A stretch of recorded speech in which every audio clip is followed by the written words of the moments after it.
बदलत्या ठाणे शहरातील वाढती लोकसंख्या लक्षात घेऊन घोडबंदर परिसरात गायमुख खाडी किनारी भव्य चौपाटी व निसर्ग उद्यान मुख्यमंत्री एकनाथ शिंदे यांच्या संकल्पनेतून उभारण्यात येत असून हिंदू हृदयसम्राट बाळासाहेब ठाकरे निसर्ग उद्यान टप्पा क्रमांक 2चं लोकार्पण व टप्पा क्रमांक 3चं भूमिपूजन सर्वधर्मीय स्मशानभूमी व समाज भवन 1 सप्टेंबर रोजी होत आहे.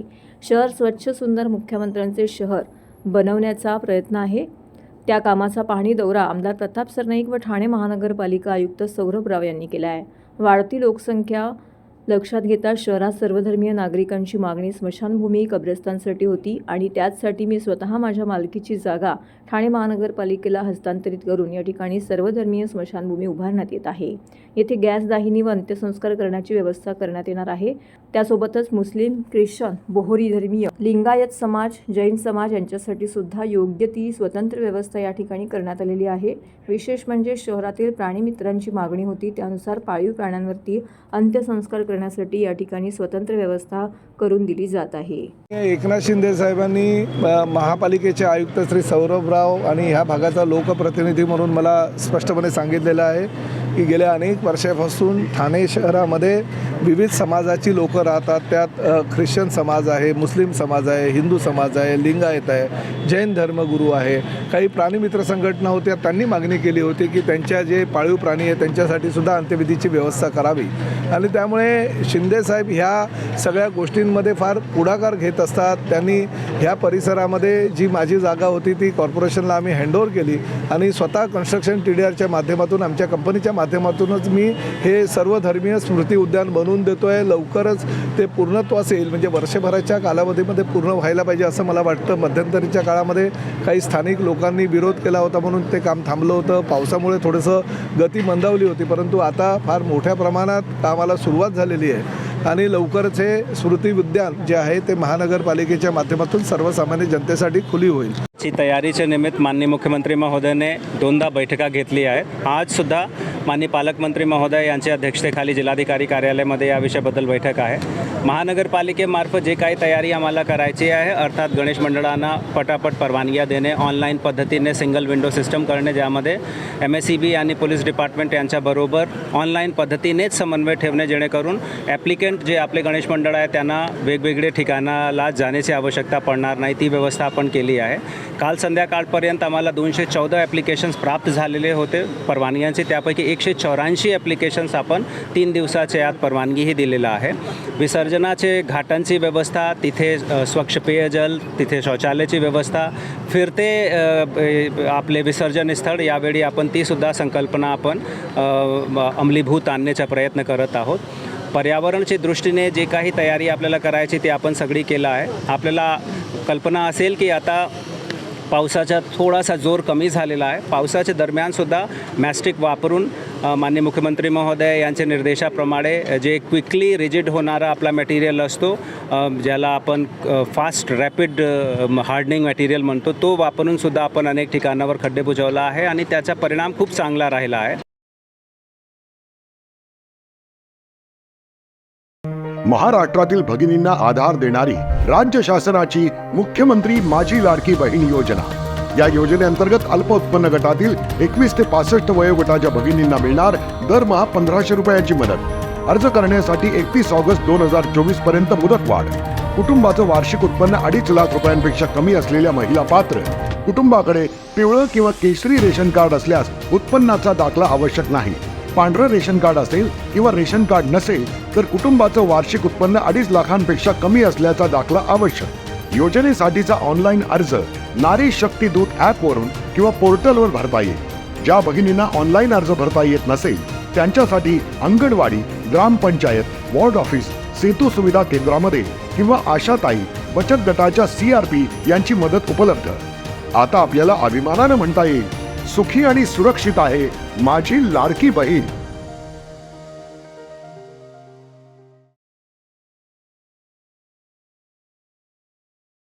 ठाणे जिल्ह्याच्या मुरबाड तालुक्यातील मोहरई या ग्रामीण आदिवासी भागातील कातकरी समाजाच्या श्रीमती सोनू चंदर मुकडे या तरुणीने औद्योगिक प्रशिक्षण संस्थेत 1 वर्षाच्या शिवणकला ड्रेसिंग मेकिंगचा अभ्यासक्रम पूर्ण केला. शहापूरच्या आदिवासी विकास प्रकल्पाकडून 100% अनुदानावरती मिळालेल्या अर्थसहाय्यातून तिने गावातच फॅशनेबल ब्लाऊज आणि महिलांचे कपडे शिवण्याचा टेलरिंग व्यवसाय सुरू केला. आदिवासी सोनू स्वतःच्या पायावरती उभी राहिली. स्वयंरोजगारातून तिला आर्थिक उन्नतीचा मार्ग सापडला. श्रीमती सोनू चंदन मुकणे या आदिवासी कातकरी तरुणाची ही यशोगाथा महाराष्ट्र शासनाच्या एकात्मिक आदिवासी विकास आयुक्तालयातर्फे आदिवासी समाजासाठी केंद्रवर्ती अर्थसंकल्प म्हणजेच न्यूक्लियस बजेट अंतर्गत शासकीय औद्योगिक प्रशिक्षण संस्थेत स्वयंरोजगाराचे प्रशिक्षण घेतलेल्या अनुसूचित जमातीच्या युवक युवतींना 100% अनुदानावरती रोजगारासाठी व्यवसाय सुरू करण्याकरिता अर्थसहाय्य देण्याची योजना राबवली जाते. लाभार्थ्यांचा 15% आर्थिक सहभाग आणि 85% शासकीय अनुदान अशा प्रकारे अशा प्रशिक्षण पूर्ण करणाऱ्या आदिवासी उमेदवारांना बँकांमार्फत आर्थिक सहाय्य उपलब्ध करून देण्यात येते. ठाणे जिल्ह्यात रोजगारासाठी भटकंती करणाऱ्या आदिवासी जमातीतील लाभार्थ्यांना ही योजना रोजगारासाठीचे स्थलांतरण राबवून गावातच स्वयंरोजगाराचे व्यवसाय उभारणीसाठी प्रोत्साहन देणारी ठरली आहे. महाराष्ट्राची हिरकणी म्हणून प्रसिद्ध असलेल्या 10 वर्षीय ठाणेकर गृहीता विचारे हिने 26 ऑगस्ट 2024 रोजी सकाळी 11:20 वाजता बाजार डुजू शिखर यशस्वीरित्या सर केला आहे आणि या शिखरावरती भारतीय ध्वज फडकवला आहे. रशियाच्या सीमेवर वसलेले अझरबैजानमधील सर्वात उंच पर्वत बाजार डुजू 4466 मीटर आहे. रशिया आणि अझरबैजान सीमा सुरक्षा दलाकडून मोहिमेची परवानगी रशियाच्या सीमेवरील 4466 मीटर उंच शिखर मिळाल्यानंतर गृहीताने 24 ऑगस्ट रोजी तिच्या वडिलांसह अझरबैजानमधील एक्सपोडिशन टीम आणि भारताच्या फ्लाय हाय एक्सपोडिशन टीमसह चढाई सुरू केली. 26 ऑगस्ट रोजी तिची ही मोहीम यशस्वी झाली. हे शिखर सर करून गृहीताने केवळ तिचा अतुलनीय दृढनिश्चय आणि कौशल्य दाखवले नाही, तर माउंट बाजार डुजू हे आव्हानात्मक शिखर जिंकणारी सर्वात कमी वयाची भारतीय बनण्याचा इतिहास तिने रचला आहे. गेल्या 4-5 वर्षांपासून आरटीईची थकलेली बी कोट्यावधीची प्रतिपूर्ती रक्कम यावर्षी आरटीई प्रवेशामध्ये करण्यात आलेल्या बदलामुळे झालेला गोंधळ तसेच सरकार आणि संस्था चालकांमध्ये भरडला गेलेला गरजू विद्यार्थी यामुळे आरटीई प्रवेशाचा पुरताच बोजवारा उडाला आहे. शिक्षण हक्क कायदा अंतर्गत 25% राखीव जागांवरती आर्थिक दुर्बल व वंचित समूहातील विद्यार्थ्यांसाठी प्रवेश दिला जातो. ठाणे जिल्ह्यातील शाळांमध्ये आरटीई अंतर्गत विद्यार्थ्यांच्या शैक्षणिक खर्चाची प्रतिपूर्तीची 152,62,45,586 एवढी रक्कम थकीत आहे. प्रतिपूर्ती अनुदान न मिळाल्याने संस्था चालकांना शाळा चालवणे अवघड झालं आहे. ठाणे जिल्ह्यातील 1,01,097 मुलं आरटीई अंतर्गत शिक्षण घेत असून शिक्षण हक्क कायदा आरटीई अंतर्गत विद्यार्थ्यांना शिक्षण देणाऱ्या आणि मुख्यमंत्र्यांच्या ठाणे जिल्ह्यातील शाळांकरिता लाडकी विद्यार्थी योजना जाहीर करण्याची मागणी महाराष्ट्र नवनिर्माण विद्यार्थी सेना सरचिटणीस व ओळा माजीवाडा विधानसभा विभागाध्यक्ष संदीप पाचंगे यांनी निवेदनाद्वारे मुख्यमंत्री एकनाथ शिंदे यांच्याकडे केली आहे. राष्ट्रवादीचे आमदार जितेंद्र आव्हाड यांनी जयदीप आपटे यांच्यावरती टीका केली आहे. महाराजांच्या कपाळावरती घाव दाखवला आहे. आम्हीही शिवाजी महाराजांचा पुतळा बनवला आहे. कळवा नाक्यावरती महाराष्ट्रात इतके पुतळे आहेत, तिथे असे विकृत खून कोणीच दाखवले नाही. आपटेला का सुचलं ही खून दाखवायला? कुठे दिसला याला तो खून इतिहास? एकतर तो कुलकर्ण्या अफजलखानाचा वकील दर्शनी भागात शिवाजी महाराजांना कुठेही इजा झाली नव्हती इतिहासात नमूद केलेला आहे. हा पुतळा बघितल्यानंतर हा पुतळा चेक केला गेला आहे की नाही असा प्रश्न देखील त्यांनी उपस्थित केला आहे. ज्या काही प्रोसिजर आहेत त्या प्रोसिजरमधून हा पुतळा पासच झाला नसता तर या पुतळ्यामध्ये शिवाजी महाराज दिसतच नाहीत आहेत. हा पुतळा पास कोणी केला असा सवाल देखील त्यांनी उपस्थित केला आहे. ज्या महापुरुषाला संपूर्ण महाराष्ट्र दैवत मानतो त्या महापुरुषाचा पुतळा असा बनवतात का असा सवाल त्यांनी उपस्थित केला आहे. हा पुतळा आहे की मस्करी असे देखील ते म्हटलेत. यांच्या डोक्यात अजून किती कुलकर्णी बसलेले आहेत बघा. कुलकर्णीने घातलेला घाव आपण ठेवला पाहिजे, या आपट्याला आपटवलाच पाहिजे असं आमदार जितेंद्र आव्हाड यांनी पत्रकारांशी बोलताना म्हटलेलं आहे.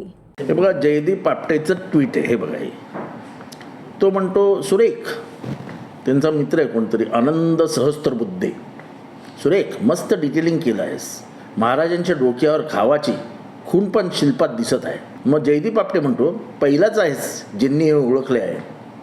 बाकीच्यांना ते समजावून सांगावं लागते. काय समजावून सांगावं लागत असेल की कृष्णा कुलकर्ण्यांनी मारलेली तलवार महाराजांची इथे लागली होती हा समजवणार. कलाकृती ही वाचून आत्मसात करावी लागते.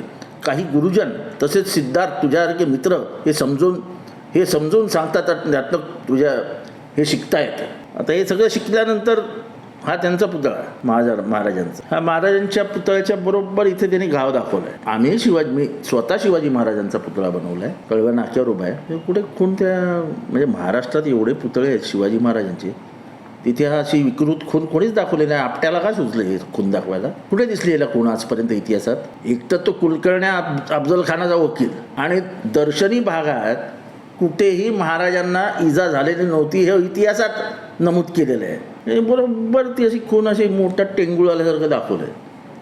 आणि हा पुतळा बघितल्यानंतर हा पुतळा चेक केला गेला की नाही, म्हणजे ज्या काही प्रोसिजर्स आहेत त्या प्रोसिजरमधनं हा पुतळा पासच झाला नसता. शिवाजी महाराजांच्या नाकाची ठेवण इतकी सुंदर होती, आणि हे नाक बघा, हे तुम्ही दाखवायला हवं. म्हणजे ह्या पुतळ्यामध्ये शिवाजी महाराज दिसतच नाहीत. हा कोणी पास केला पुतळा? शिवाजी महाराज दिसले पाहिजेत ना व्यवस्थित. ते आमचे महापुरुष आहेत ना, ज्याला उभा महाराष्ट्र दैवत मानतो, त्या महापुरुषाचा पुतळा हा असा बनवतात आणि त्याच्यावर दाखवलेला खुनाचं त्याला कौतुक वाटतं. वा, काय डिटेलिंग केलेलं आहे. अरे डिटेलिंग तुला नाकात दिसायला पाहिजे होतं, डिटेलिंग त्यांच्या डोळ्यात दिसायला हवं होतं, डिटेलिंग त्यांच्या चेहऱ्यावर दिसायला पाहिजे होतं. तुझा चेहरा बघा कसा उपड धोबड बनवून टाकलाय. मी काही तास तेवढंच ऑब्झर्व करतोय. त्यांच्या भुवयाजवळ असं जमा झालेल्या सुरकुत्या. काय पुतळा काय मस्करी आहे? म्हणजे non serious attitude of mister Apte. आणि त्याच्या भोवती कोणी जे काही केलं असेल ते त्यांना थोडी तरी लाज वाटायला पाहिजे की काय करून ठेवलंय आपण. म्हणजे यांच्या डोक्यात अजून किती कुलकर्णी बसलेला आहे बघा. हे कुलकर्णीने घातलेला घाव आपण ठेवला पाहिजे. आपटेला तर आपटवलाच पाहिजे.